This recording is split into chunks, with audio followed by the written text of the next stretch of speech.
In today's video, I'm going to teach you how to build your first Squarespace site.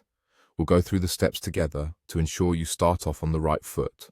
First things first, open up Squarespace and make sure you're logged into your account. It's important to be signed in so you can access all the necessary tools we'll be using.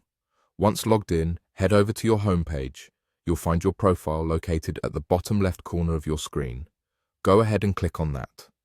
You'll see an option to select a website you want to work on, or if this is your very first site, you can opt to create a brand new website right from here. Next, once you're inside the website creation tool, you'll want to navigate over to the Pages section.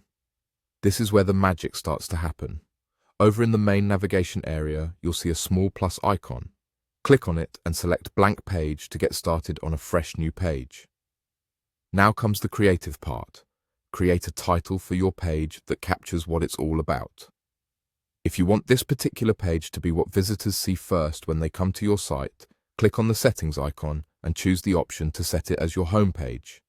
This ensures that your visitors are welcomed exactly where you'd like them to start.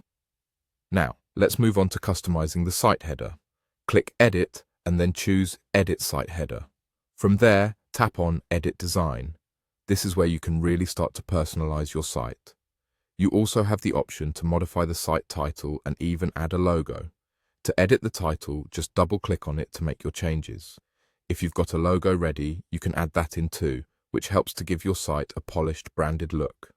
One creative avenue to explore is your site's elements. Click on Add Elements to check out the features available. This section is great for highlighting important features and customizing the look and feel of your website. Additionally, you can hit Add Section to choose what types of sections you'd like on your page. What's fantastic here is the flexibility.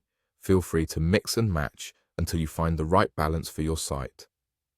Lastly, you have the option to add blocks to your page. By clicking Add Blocks, you can experiment with the variety of blocks that you can integrate to enhance your site's content and layout.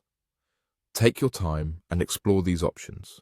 There's really no rush. Feel free to test things out and see what works best for your unique project. And there you have it, a simple walkthrough to get your very first Squarespace site up and running. Happy building, and remember, the digital world is your oyster.